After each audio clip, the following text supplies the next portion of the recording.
this is a monument commemorating the role of the Red Army in the liberation of Belgrade in November 1944. The Red Army assisted the Yugoslav partisans in liberating the Yugoslav capital, and a fairly significant number of Red Army soldiers fell in the battle to liberate Belgrade from Nazi tyranny. When President Putin comes to Belgrade, he often comes here and he lays a wreath here in memory of the Red Army soldiers.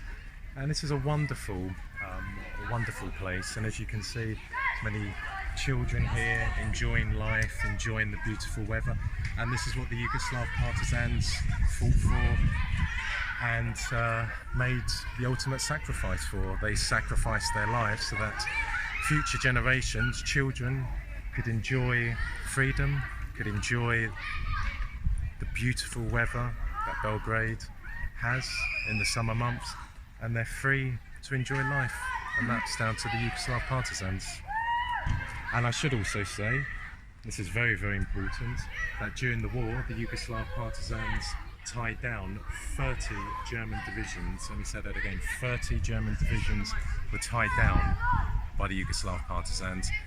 Those 30 German divisions, had it not been for the Yugoslav partisans, they would have been sent to the Eastern Front to fight against the Red Army. So 30 German divisions, and the German commanders, they soon began to report back to Berlin that the partisans were not a guerrilla force. They had become a formidable army, and that formidable army was led by someone who would become the leader of Yugoslavia for 35 years, Marshal Tito.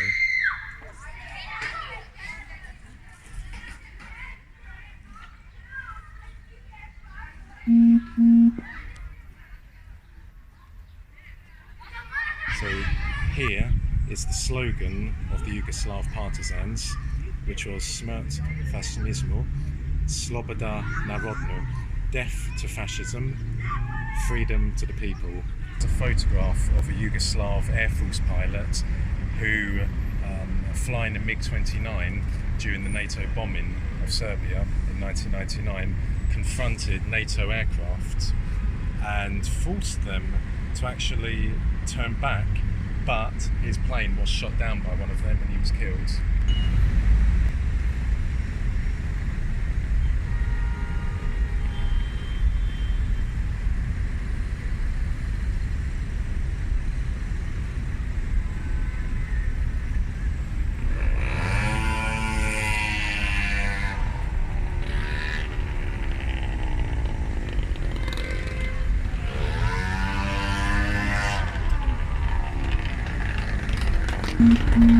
So these are photographs. We're standing in front of the Serbian Parliament building, and in front of the building these are photographs of Yugoslav soldiers, Yugoslav police officers, Serb civilians who either died in battle against the terrorist organised crime organisation, the so-called Kosovo Liberation Army. Backed by the British.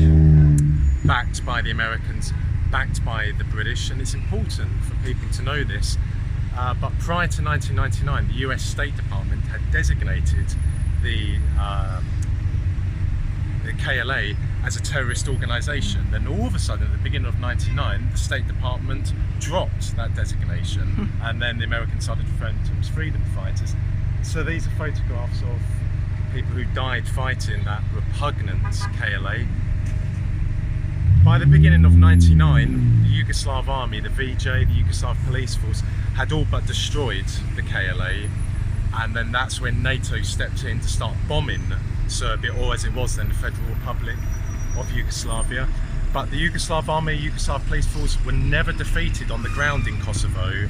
Sure, there were pockets of resistance, but they'd been isolated, and if NATO hadn't have stepped in, then the KLA would have been completely destroyed. But NATO stepped in. These are civilians that were abducted by the KLA. It's very possible that many of these had their organs harvested, as in Pristina in 1999 under the UN representative Bernard Kouchner.